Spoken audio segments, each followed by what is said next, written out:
Corona संकट के कारण देश की तमाम फैक्ट्रियां और कारखाने बंद करने पड़े हैं। मज़दूरों को उनके घर वापस ले जाने की तैयारी चल रही है। उसके लिए ट्रेनें चलाई जा रही हैं और तमाम व्यावसायिक गतिविधियां ठप हैं। लेकिन सवाल यह है कि मज़दूरों के बगैर इन फैक्ट्रियों को, इन कारखानों को दोबारा कैसे शुरू किया जा सकेगा। लोगों में गांव लौटने की ललक है। हर कोई अपने गांव लौटना चाहता है, लेकिन मज़दूरों के बगैर व्यावसायिक गतिविधियां कैसे आगे बढ़ सकेंगी। जान शायद बच जाए, क्योंकि लोग घर पहुंचेंगे तो भूख का खतरा टल जाएगा, लेकिन जान बच जाने के बाद जहान को कैसे बचाया जा सकेगा। कैसे बचेगी जान और जहान।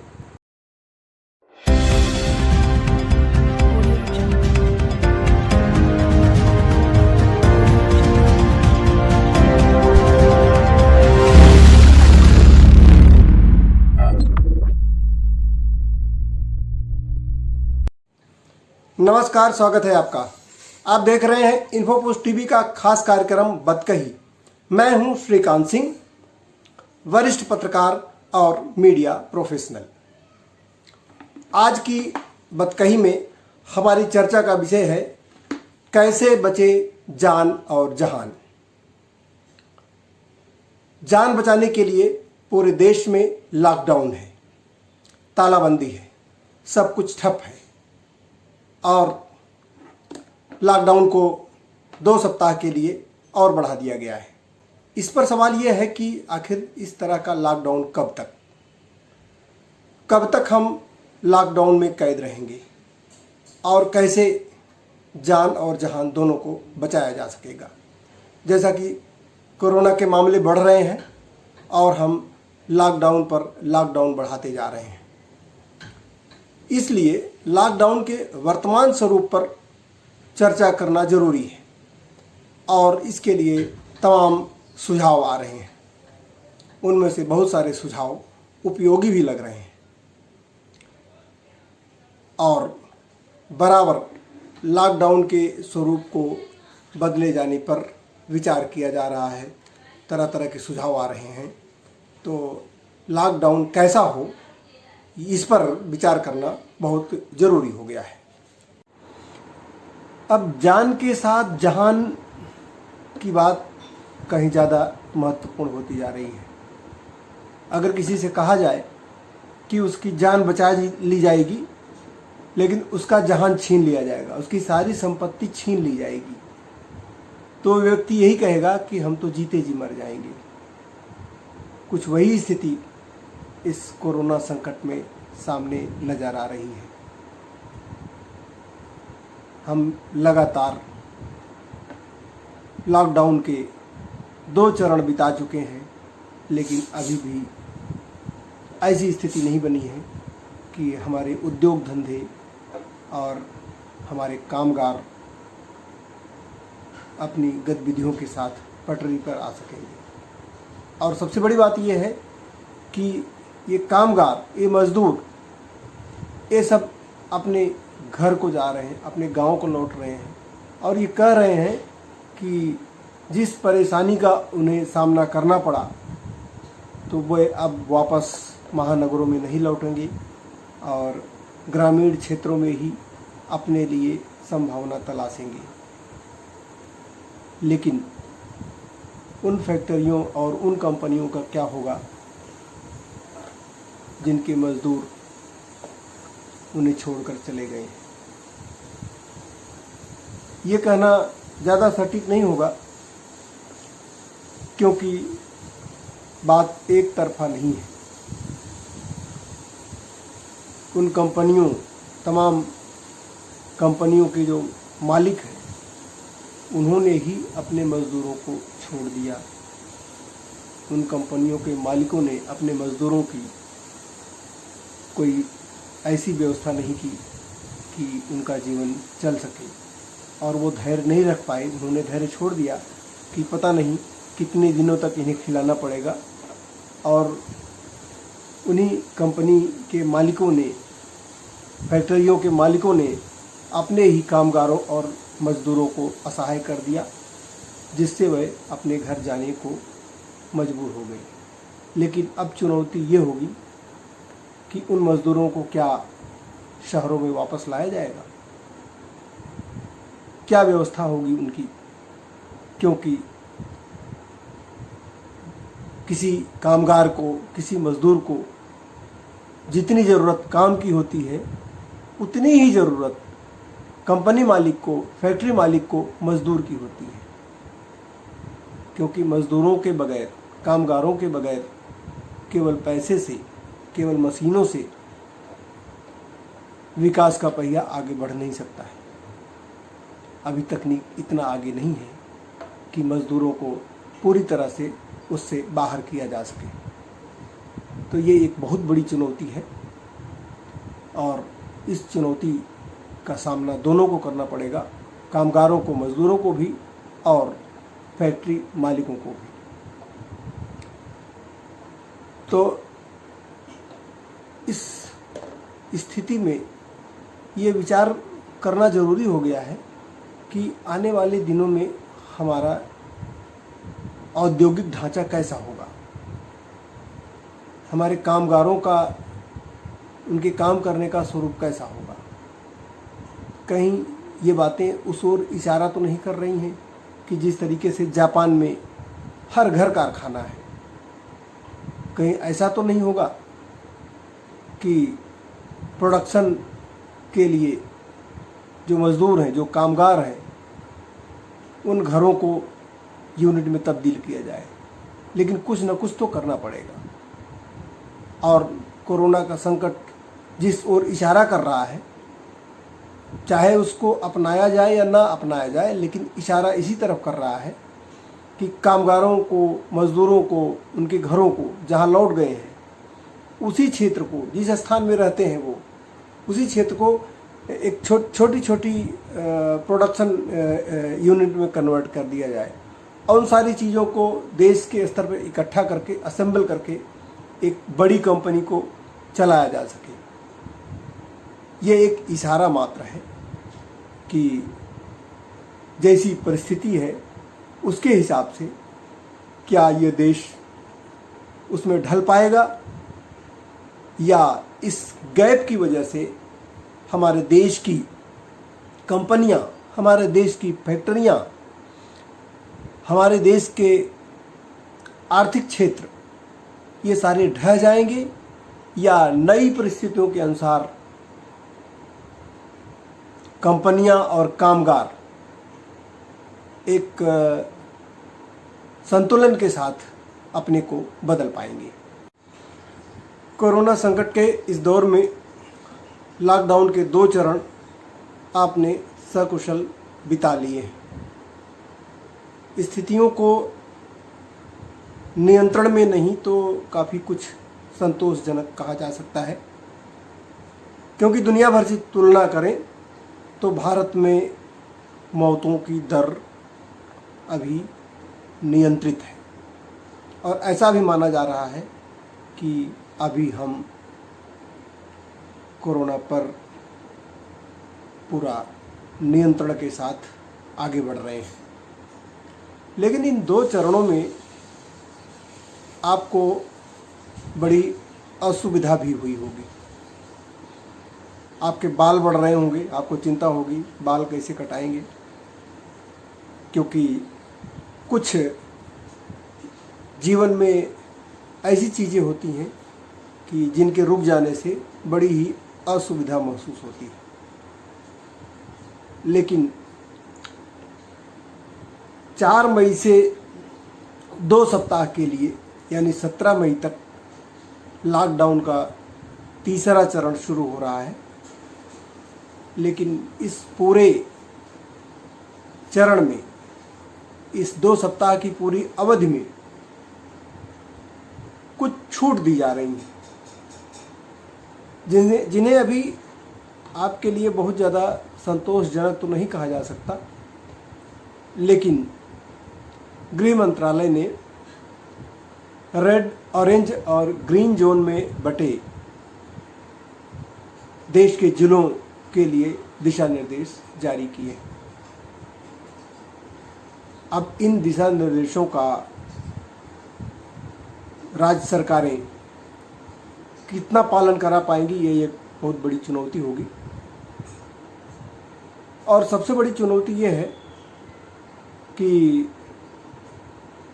कुछ जिलों में हॉट स्पॉट चिन्हित किए गए हैं जिन्हें सील कर दिया गया है, लेकिन इन हॉट स्पॉट की वजह से उसी ज़िले के कुछ लोग ऐसे हैं जहां पर कि कोरोना के मामले नहीं आए हैं। एक तरह से वो ग्रीन जोन की तरह हैं, लेकिन ज़िला रेड जोन होने की वजह से उन्हें भी बहुत सारी असुविधाओं का सामना करना पड़ रहा है।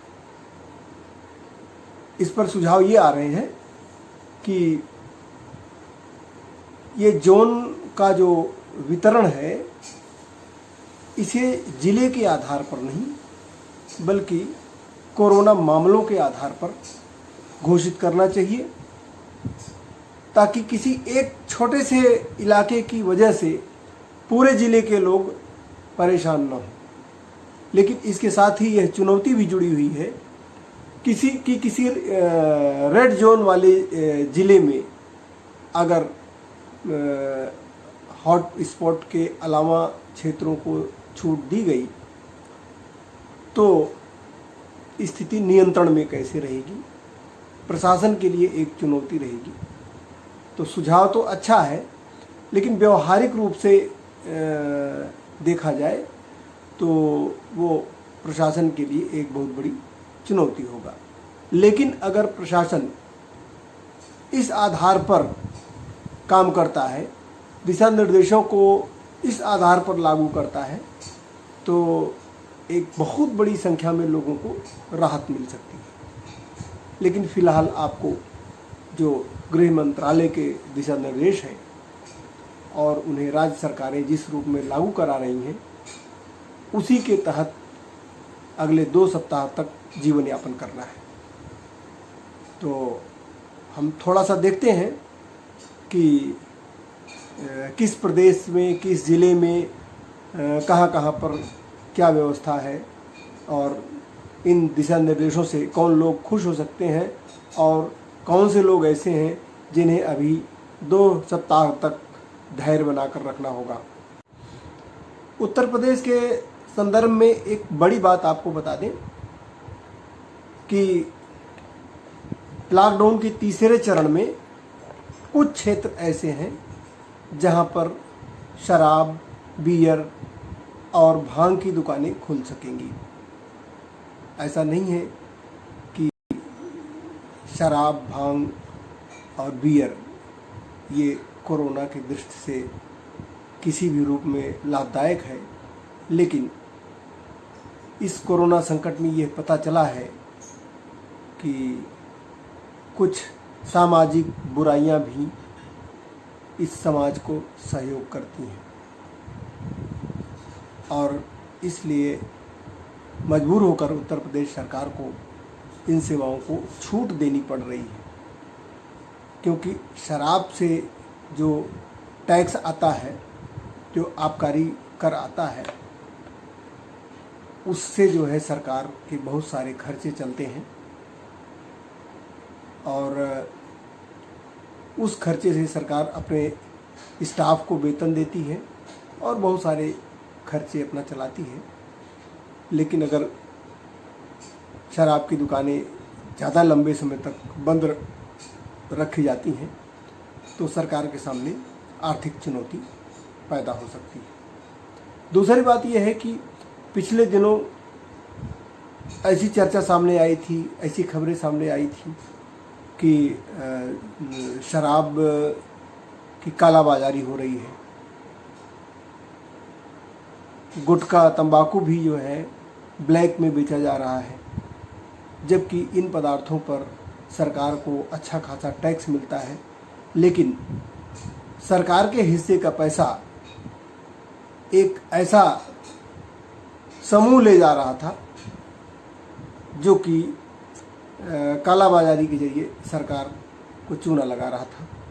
तो सवाल ये उठ रहा था कि जब इन मादक पदार्थों का सेवन बंद नहीं हो रहा है तो क्यों ना इन्हें छूट दे दी जाए, जिससे कि सरकार के लिए राजस्व की व्यवस्था हो सके। इसलिए उत्तर प्रदेश के कुछ क्षेत्र ऐसे हैं जहाँ पर कि शराब, बियर और भांग आदि की दुकानों को छूट दी जा रही है।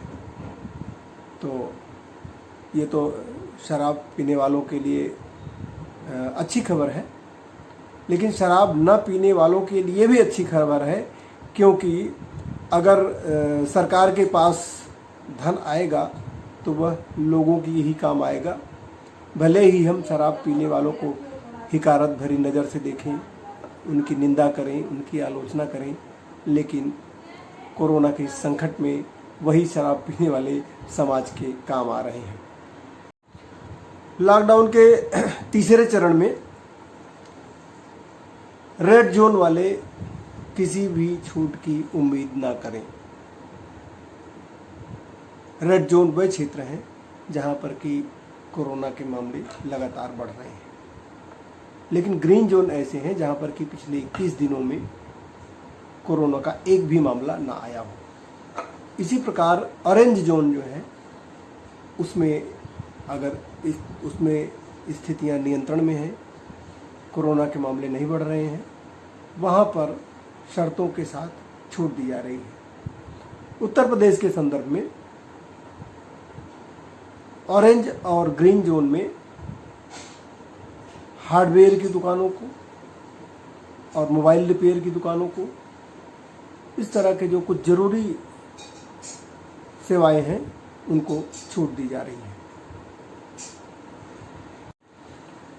दिल्ली की बात करें तो वहाँ पर कुछ आर्थिक गतिविधियों को छूट दी जा रही है लॉकडाउन के इस तीसरे चरण में, और दिल्ली में गली मोहल्ले के स्टैंड अलोन दुकानें खुलेंगी, सरकारी दफ्तर खुले रहेंगे, फाइनेंशियल सेक्टर और एग्रीकल्चर सेक्टर की कंपनियां खुलेंगी, जरूरी सामान बनाने वाली यूनिट खुलेंगी, पैकेजिंग मटेरियल यूनिट खुलेंगी, ई कॉमर्स में जरूरी सामान की ही अनुमति मिल सकेगी। इस प्रकार दिल्ली जैसे क्षेत्र में कुछ आर्थिक गतिविधियों को चलाने की छूट दी जा रही है। इसके अलावा शादी समारोह में 50 लोगों के शामिल होने की अनुमति दी जा रही है, लेकिन दिल्ली में स्कूल कॉलेज बंद रहेंगे, परिवहन सेवाएं बंद रहेंगी, मंदिर, नाई की दुकान, स्पा, स्कैन सब बंद रहेंगे और केवल जरूरी गतिविधियों को ही अनुमति मिल सकेगी। उत्तराखंड से दो महत्वपूर्ण बातें सामने आ रही हैं। एक तो ये कि जो ग्रीन जिले हैं वहाँ पर एक ज़िले से दूसरे ज़िले में लोग जा सकेंगे, और दूसरी बात ये है कि राज्य के जो तीर्थयात्री हैं वो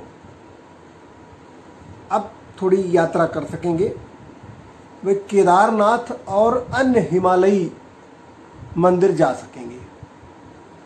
ये हिमाचल प्रदेश से महत्वपूर्ण बात है।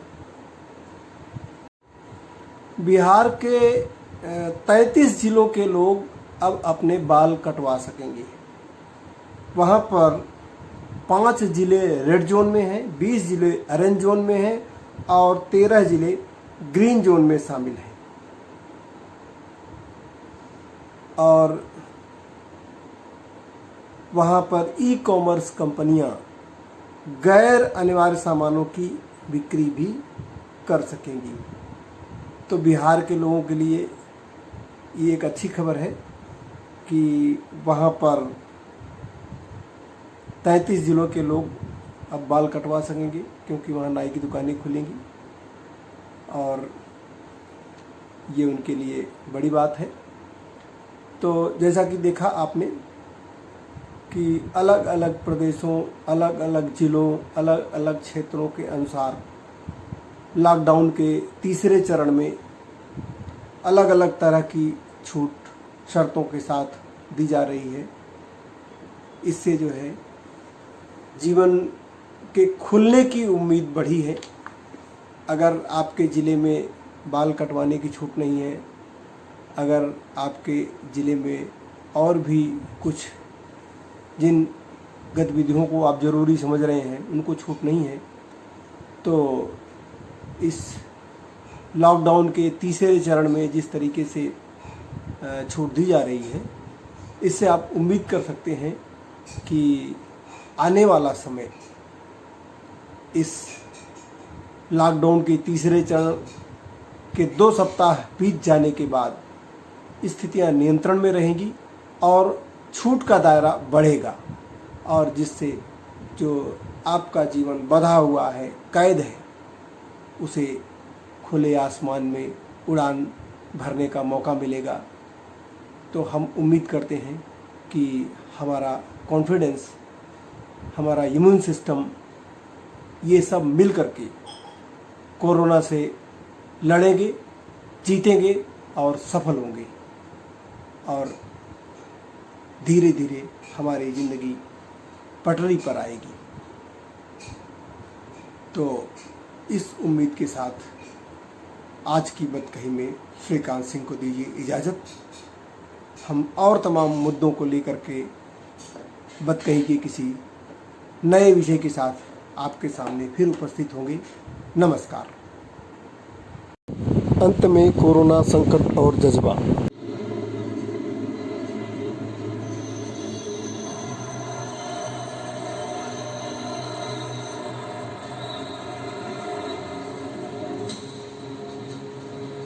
सुबह 7:52 श्रीनगर में डल लेक, सुबह 8:55 सुखना झील चंडीगढ़, सुबह 10:15 दिल्ली में राजपथ, 10:49 सवाई मानसिंह अस्पताल जयपुर, और भोपाल 11:51 दोपहर 1:22 मरीन ड्राइव मुंबई।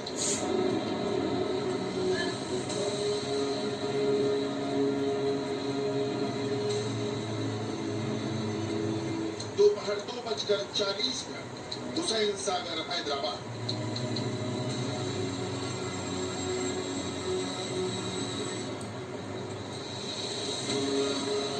और ऐसे ही देश के अलग अलग शहर पूरे दिन इंडियन एयरफोर्स के जेट्स और हेलीकॉप्टर्स की गड़गड़ाहट से गूंजते रहे।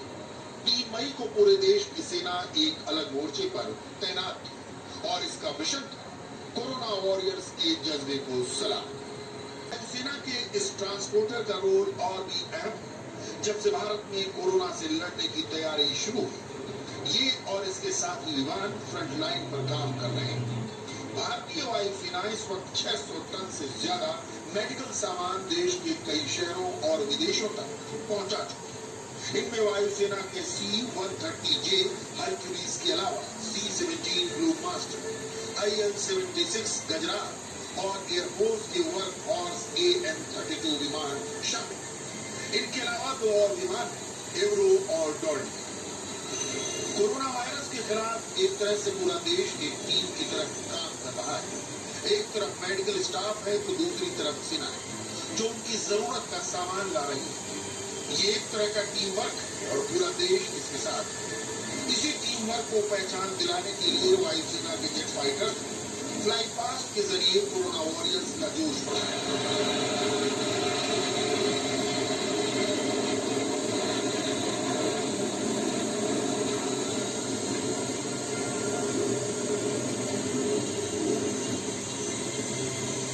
वही हेलीकॉप्टर से जब फूलों की बरसात हुई तो ये उनको शुक्रिया कहने का एक तरीका था।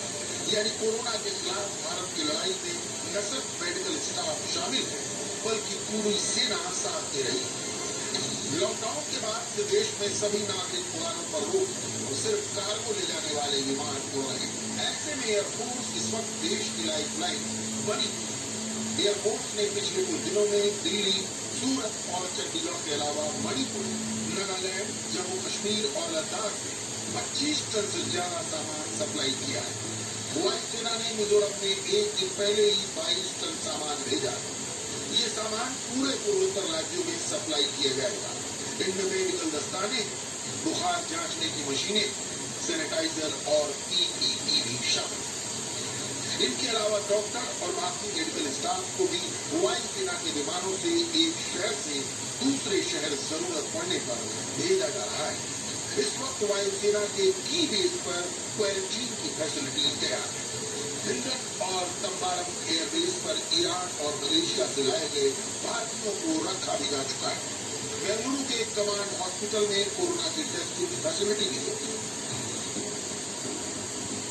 मौजूदा वक्त में वायुसेना की तरफ से भरी गई ये उड़ान पिछले 2 महीने से कोरोना से जूझ रहे मेडिकल स्टाफ के लिए खुशी का बड़ा मौका था।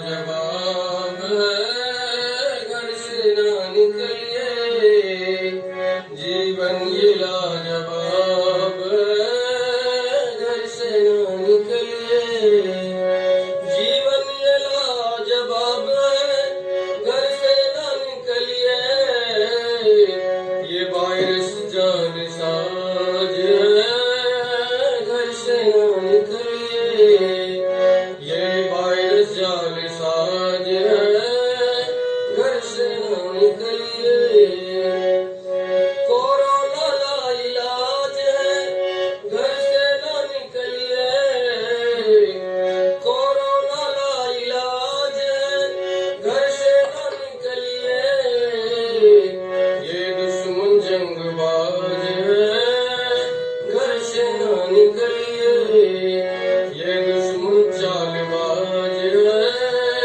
घर से ना निकलिए, सारा जहां बर्बाद है घर से ना निकलिए, सारा जहां बर्बाद है घर से ना निकलिए, बस लॉकडाउन ही इलाज है घर से ना निकलिए, लॉकडाउन ही इलाज है घर से ना निकलिए,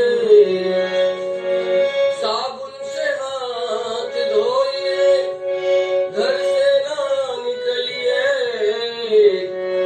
ओ साबुन से हाथ धोइए घर से ना निकलिए, बस इसका यही इलाज है घर से ना निकलिए।